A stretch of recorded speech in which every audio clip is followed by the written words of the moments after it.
In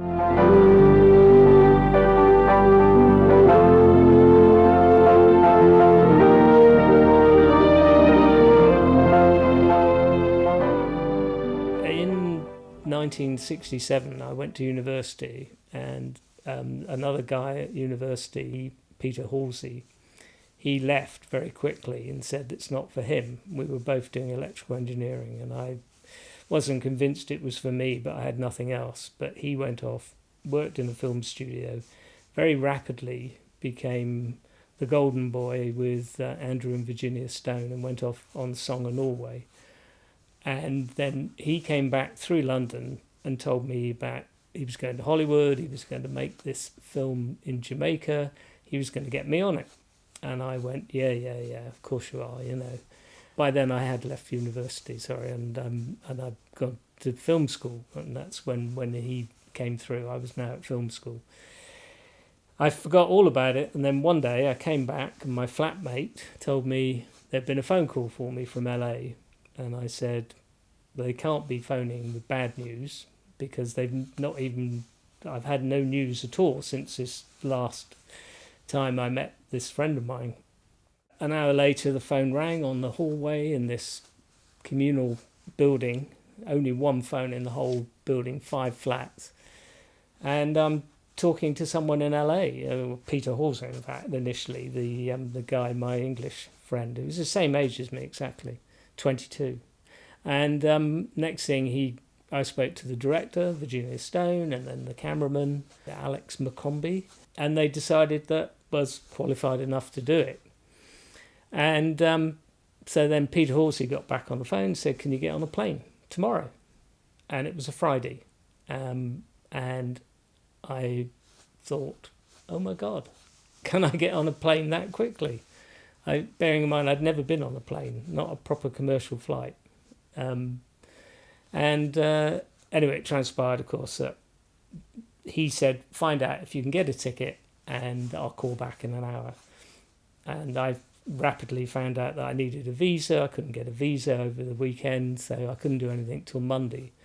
So when he called back, he knew that was the case. They'd also done some investigation. Anyway, this is all still rapid stuff. And on the Monday, I got the visa, and it was either the Tuesday or Wednesday. I was on a flight out to LA, and I couldn't quite believe what was going on. I was on a jumbo jet. I'd never been on a flight. I didn't even realise it was a jumbo jet because I had no idea how big or small planes were. I was a bit of a fish out of water, and also I'd only been at film school. I hadn't worked on a commercial production before, so this I realised was going to be quite a big deal. Anyway, I got to LA, met everyone. Everyone was very pleasant. We had a week, maybe a bit more, set up, checking the cameras over and everything. Peter, the production manager, said we need to drive the production vehicles from LA to Miami. And there was a little mini caravan of 3 vehicles, one of which is the big vehicle you see in the film. It was from a local winery, it had been used as a promotional thing, and they managed to buy it. It's got plenty of room for our gear, and we can make a camper out of it.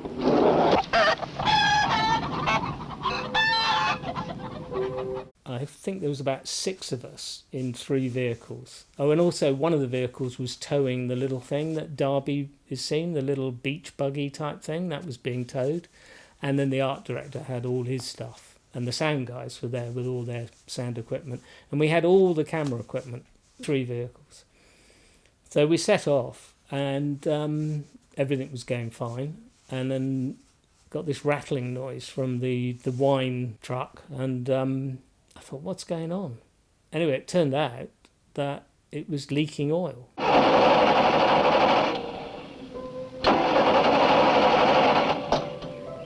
Junk. Vintage junk. They'd had the engine serviced, but someone hadn't done the oil sump cap up properly. And anyway, it broke down. We had to be towed into Phoenix, took it straight to a garage, obviously made phone calls to LA explaining that we had a real problem. And they soon discovered that this engine was knackered, completely gone. So they managed to find another one, and they said they were obviously paid a lot of money to do it, I imagine. They could fit it in 24 hours, but we lost 24 hours. So we lost all the time that we were going to spend overnight in hotels en route, and then had to drive non-stop. We had one stop in 5 days. Otherwise, we were just driving through the night, swapping drivers, doing shifts of 2 or 3 hours each. And when we weren't driving, we had bean bags that were thrown over the boxes in the back of the equipment, and we'd try and get some sleep.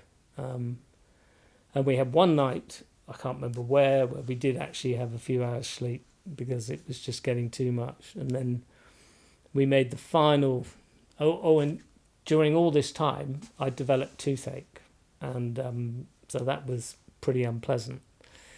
But we made it to Miami, and we were staying in the Jockey Club. We would look so disreputable. We'd just come from driving 5 days, more or less in the same clothes. We must have smelt pretty horrible, and we arrived at the Jockey Club, which was very bizarre. And anyway, they sent me straight to a dentist, and I had root canal work. They had a deal with the cruise company. That's how we were getting over to Jamaica on this cruise liner. When we got there, there was a port strike. The people loading were on strike. So we'd driven all that way. I had toothache, gone through everything, only to find that the vehicles couldn't be loaded. So we had to hand load all the equipment. They allowed us to do that. Sort of in a great chain gang, we put all the equipment, the filming equipment, onto this cruise liner and left all the vehicles, including the wine truck and the Derby's little beach buggy, which were both key things for the film, on the port.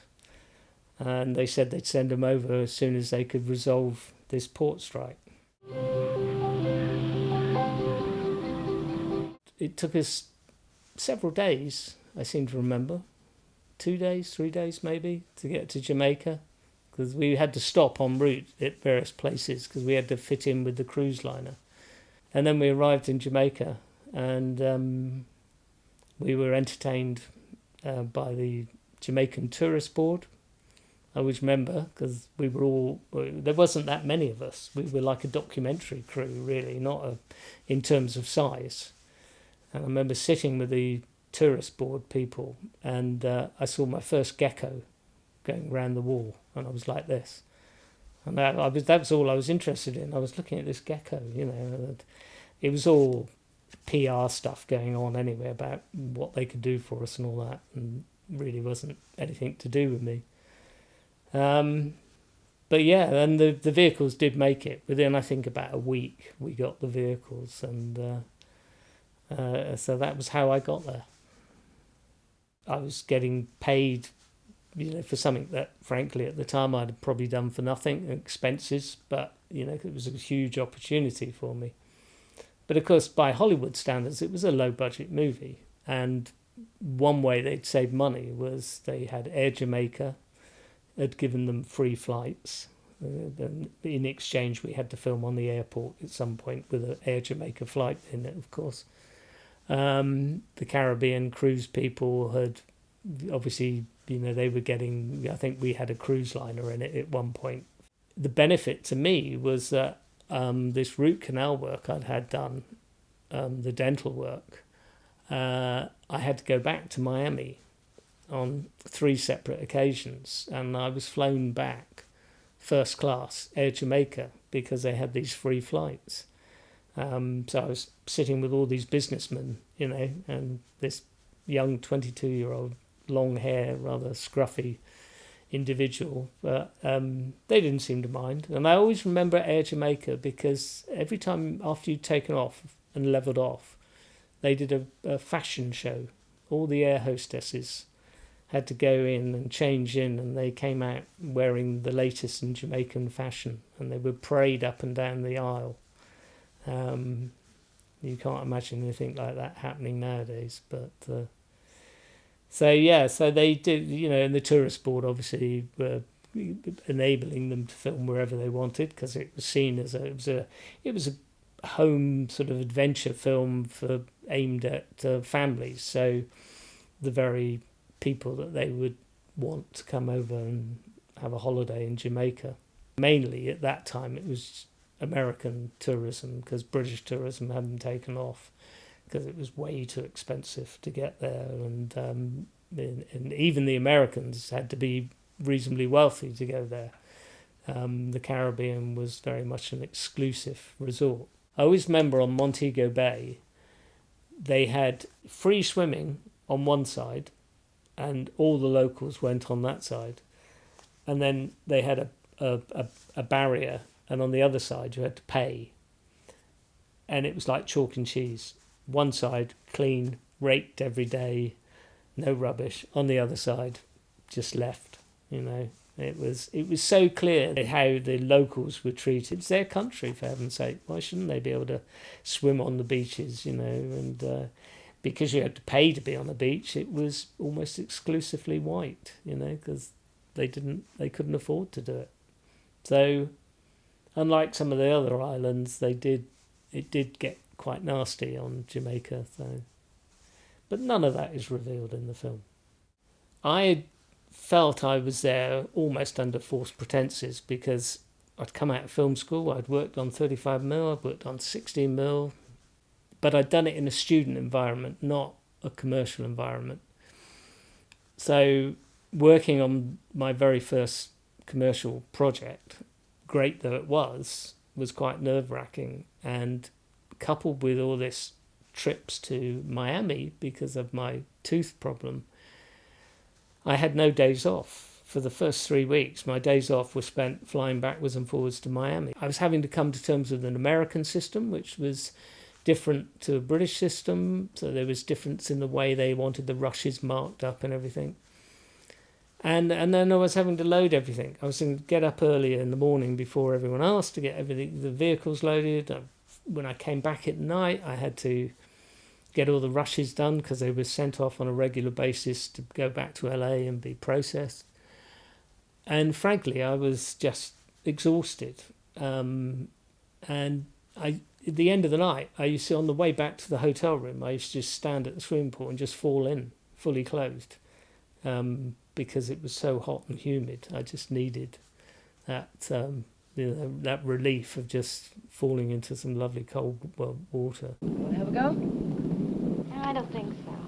Hey, come on! At one point, I think they were thinking of sending me home because I was clearly, suffering a bit. And the production manager, I told him, Peter, my mate, Peter Halsey, I said, I need help. This is a feature film. We have basically a cameraman and an assistant. It's the size crew you would have on a documentary, not on a feature film. No electricians, no, grips, and we had lots of bits and bobs of equipment. They eventually agreed to bring out someone from LA, young lad, to be my assistant, the clapper loader, if you like. And then it all got better. It's exactly what I needed, and from then on, I turned a corner, and for me then, the start of the film was quite difficult because of all the things I've said, but by the end of the film, I loved it. I was really settled in. I was confident, happy. We had local Jamaican helpers, drivers, and people to just generally help out, and they were great. They were lovely. They were really nice people to work with, and they used to call me the little white Rasta because I had long hair, and it was because 71. It was the time of Bob Marley and reggae, and and they used to go, "Hey, little white Rasta," I mean, we all had a joke about it, So it ended up okay, but there was a point where it was touch and go whether I was even going to continue. Gotta get everything listed, otherwise I'll never be able to tell them apart. It's not fair. Come on, Mark. I want to come in the boat with What do you want to come on a boat for? I mean, you know very well that you can't dive. I don't see why I can't come in the boat. You want to go diving, right? Right. What kind of experience have you got diving? I know what I'm doing. One of the other things they've got, I'm pretty sure they got their equipment cheaper than normal, their lenses anyway, because we were shooting on Todd-AO 35, which was like Todd-AO's answer to Panavision. Todd-AO had done 65mm before, as did Panavision and everyone, I believe, but 35mm was the way really forward. So Todd-AO wanted to get their lenses on, and at that point it was Todd-AO versus Panavision. Well, Panavision won out, and Todd-AO never made it. I don't know how many films they were used on. Ours was probably one of the few. I mean, they were perfectly good lenses, but that was interesting. But of course, everything was big, and we had, because it was done on a budget, everything had been cobbled together. So we had a camera that was not really a sync camera put into a big box to make it soundproof, but it wasn't really that soundproof, if one truth be told, and it was cumbersome and difficult to get around. Everything was, it wasn't quite sort of full. Well, it was definitely not full Hollywood standard, and not the least of which was the size of the crew. I mean, there was 2 on sound, 2 on camera, 1 art director, a continuity, production manager, and then various helpers. But it was interesting to work on one of the very first Todd-AO 35mm productions. You ever been on the table, Zephyr? Nope. I don't intend to either. There ain't no joke hanging on the end of a rope 40 feet deep, waiting for the nitrogen to dissipate. She's now commonly known as Cheryl Ladd, and of course everyone knows her as Charlie's Angels and everything else she did, but she actually was getting one of her early breaks on film with this one. And she got together, as everyone knows, with David Ladd and became Cheryl Ladd. Her name was actually Cheryl Stoppelmore. And but David Ladd was married at the time. And lo and behold, on one occasion his wife came out. And of course we all knew what was going on. And that was a little bit awkward. And his wife was very nice. So we felt a bit awkward about it, but it's not our business. We're the crew.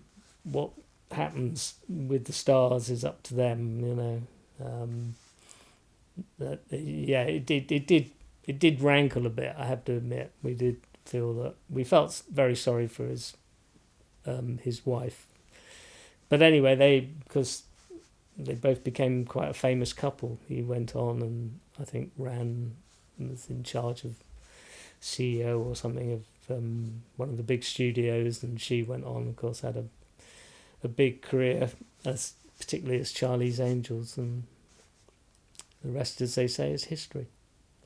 All American, really, apart from the production manager, myself. The cameraman was British, and Stephen Boyd, who'd famously been in Ben-Hur in the chariot race with Charlton Heston. And he was lovely. He was really good, and he was very interested, and we would all have supper together, and sometimes we'd get chatting afterwards. And I always remember him telling me he could astral plane, I think it was, and I've never forgotten this, because he could go and visit his mother in Ireland by sort of miraculously sort of disappearing. He didn't physically get there, of course, but he could visit her. She couldn't see him, but I think it was astral planing or something. But he was also very interested. He was, he did actually ask about our careers and various people, and I remember him being very supportive and saying, just aim high and just keep at it. So So it was nice working with him. The others were American, well known in America. Various sports people, I think they were. But I had no idea who they were at all. And the young Darby was still, I don't know how old he was, but I think his mum was there most of the time, but he also had a tutor, so that when he wasn't on set, he was meant to be, doing his homework. I think Stephen Boyd had a pilot's license, because you can see in the film that he's the pilot, and I'm pretty sure he was flying. I think that was one of the things that appealed to him as well. Opportunity to fly light aircraft around. There's a big sequence at the end where they've hired a plane, and then the plane gets caught in a hurricane and gets away from them and goes over a cliff. Well, for cliff, read about 10 foot. It wasn't really a cliff, but anyway, they lose the plane. So they had a real plane, which is in the film, and then they had a dummy one, which was basically same sort of plane but with a knackered engine, and they painted it up exactly the same colours, and according to the script it gets blown away. Well, you can only get something like that blown away if there's a hurricane. So we expected to have wind machines and everything, and of course behind would be blue skies and everything, betraying the fact that there was no hurricane. As it turned out, we had the tail end of a hurricane, a real hurricane. It was just strong winds. It wasn't anything like you hear about nowadays, but they were very strong winds. So they were very lucky in that respect. They could actually film without having to bring out the wind machines. So we were filming, and there gets to the point where it has to go over the edge, and they're suddenly aware that although it's windy, it's not windy enough to actually blow itself over the edge. So in the scene you see them all running out, grabbing hold of the plane, trying to hold it back. In reality they were holding it back, but at the same time pushing it.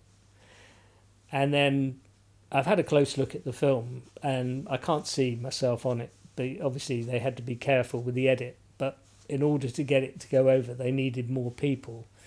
So the bit where it actually gets lifted up and goes over, you don't see the back of the plane. And at the back of the plane was everyone who was not needed behind camera had to go out and help push it up and over this cliff.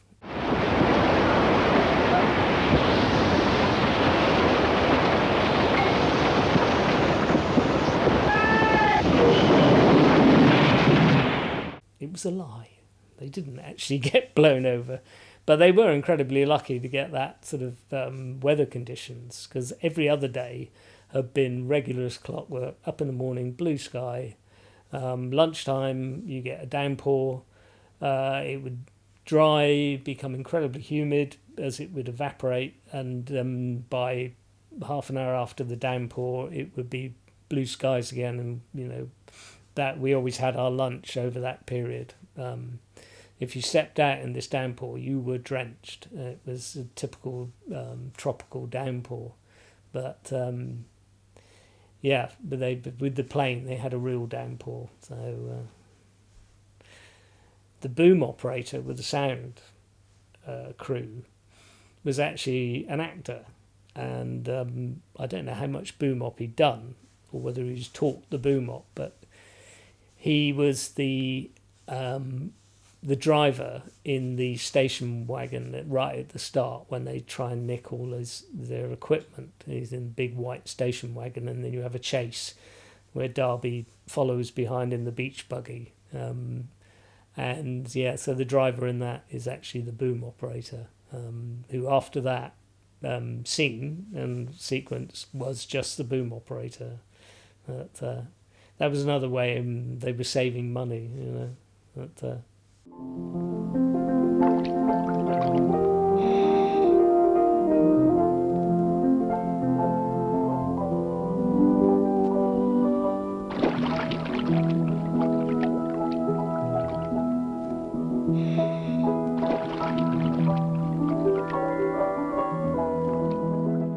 The underwater scenes were mostly shot underwater in the ocean, and we spent ages on flat bottom boats waiting for them to come up to the surface, and I was loading film, and it looked as if it was dead calm, but of course there's no such thing as absolute dead calm. There's always slight movement, and I actually got seasick. I just didn't feel well. I wasn't throwing up or anything, but I just thought, why don't I feel well? And as soon as I stepped ashore, I was all right. And that's when I realised that this several hours, on what you think is a solid platform, but actually isn't, is not very pleasant. But then some of the underwater stuff had to be done as if they were in a wreck, and they didn't have a wreck to film on, so the art director constructed one, which he persuaded the hotel, swanky hotel in Montego Bay, to let him drop into the swimming pool. And so they filmed. Again, I was always above water. I didn't do any diving. I had no diving certificate anyway. And they filmed in this hotel swimming pool. And then a few weeks later, we were filming a bit further down the coast in another hotel, and people often asked us what we were doing, and we were chatting to this American tourist, and he said, "Oh, I stayed in that hotel. You guys contaminated the swimming pool." And as you can imagine, sort of a painted set that had been dropped down, various rope work and all the rest of it, had shed a lot of its paint or whatever, and they had to drain the swimming pool. And I believe it was left empty for quite a time because it was quite expensive to fill up a swimming pool with water. So there were issues on that front. I don't know how that was resolved, but I do realise that we'd tainted our copybook, on that occasion. Whatever you think of the film nowadays, it was a great experience to work on. I was extremely lucky to have had this contact with this guy. He was the same age as me, so at 22, Peter Halsey went to Hollywood and was doing deals with people twice his age, more. And when I arrived there and went to the various places to pick stuff up, they all said, "I don't know how I agreed to such a good deal." And I think it was because he was very British. He was only young. They couldn't really believe that he was trying to pull one over on them. So they all agreed. He had a charm that just completely took the Americans by surprise. And I think that was one of the reasons why he'd been so successful with Virginia Stone. And prior to that, her husband, Andrew Stone, on Song of Norway, because he had gone out on Song of Norway. And then I think he worked on They Shoot Horses, Don't They? So he was riding high. Unfortunately, at the end of the movie, everyone had gone home apart from me. I thought, I'm in Jamaica. Why do I want to rush home? So I had made friends. I had places I could stay for free. I had some money in my pocket anyway. Stayed on, and Peter, along with some of the others, they were doing second unit. And during the course of that time, or maybe it was after I'd left, I can't remember, he was attacked in his hotel room, and they thought he had all the money under the bed, which of course he didn't. And unfortunately, it seemed to send him off in a bit of a... He became quite manic, and having been able to achieve way more than anyone could have expected at the age of 22, he felt he could do anything. And so mentally he was there was something going on, which had been... This knock on the head had really not helped. And at one point he was promoting something, and he was in a radio station in LA. This was after the filming, And he said the first 400 people who can get to the radio station can have a free trip on a jumbo jet. Well, several thousand people turned up, as you can imagine. And I think he was taken to hospital because they realised he was, he was suffering. And there was, unfortunately, I think that was the tail end of, after that, Peter, was a liability. And didn't, I don't know where he is today, unfortunately. I lost contact, not like today with mobile phones and social media, and if he is around, I'd love to meet him. At the end of the filming, we had a party to say goodbye to everyone, and the crew and cast all got together, and then all the crew were given their own pewter plate with one of the doubloons that, or similar to the ones that had featured in the film, welded into the centre of their pewter plate, and on it, each cast member had their name, and from the cast of Jamaica Reef. This was a low budget movie, and a lot of people were, getting an opportunity above their pay grade. I could not believe that when we wrapped, all the Americans, which was basically everyone apart from me, I suppose, all the American crew, and that just disappeared back to LA. And I thought, guys, Jamaica was a sort of a luxury tourist spot. Why are you rushing home? Why don't you have a week? And enjoy it, because everyone thinks when you film in a hot climate how lucky you are, and you are, but what people don't realise is you're working. You're not on holiday. Everyone thinks all these hot luxury places that you go to, it must be just like being on holiday. And over the course of my subsequent career, I had to explain to people that working in 40 degrees or 90% humidity is tough. And yes, I'm not saying I didn't want to do it, but it was tough. So I took the opportunity at the end of filming to just have a holiday.